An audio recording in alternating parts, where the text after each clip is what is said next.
me jallare dwaro kanan shen fek de shop nyal shi jinna tiapda shi haja kalong reti bagoku kejin shellet kakir me jallare dwaro kanan shen fek de shop nyal shi jinna tiapda shi haja kalong reti bagoku kejin shellet kakir jange gesung amdo anana goy ponya dundi tiada poinda ganyin ku jange gesung amdo anana goy ponya dundi salah kusmi dong energy baby me luang luang kanan shen fek de shop nyal shi hadia lerar shi halet ka was rei kwaradu kajin shi hajak ka bos rei baby me luang luang kanan shen fek de shop nyal shi hadia lerar shi halet ka was rei kwaradu kajin shi hajak ka bos jange gesung amdo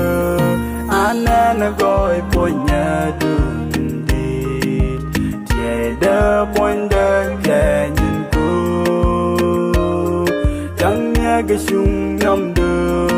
anana goy ponya dundi salah kusmi dong energy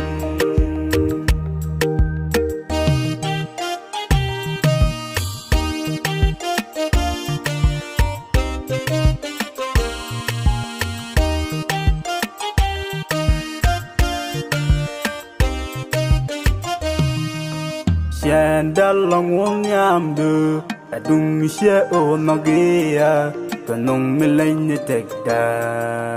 ba goy du kek syang re tekada ko shi halet ka goy shan dalang wong yamdu adung she o nagia kanong milay tekda ba goy du kek syang re tekada shi halet ka goy jange gesung amdu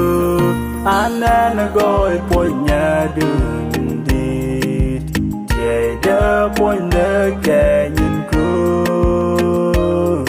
jange gesung amdu anana goy ponya dundi salah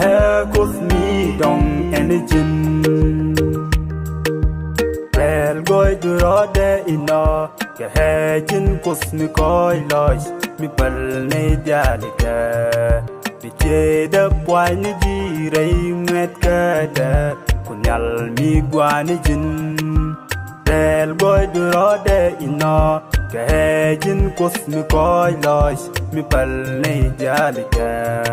bi cheda pwani jirei met kada kunyal mi gwani jin jange gesung amdo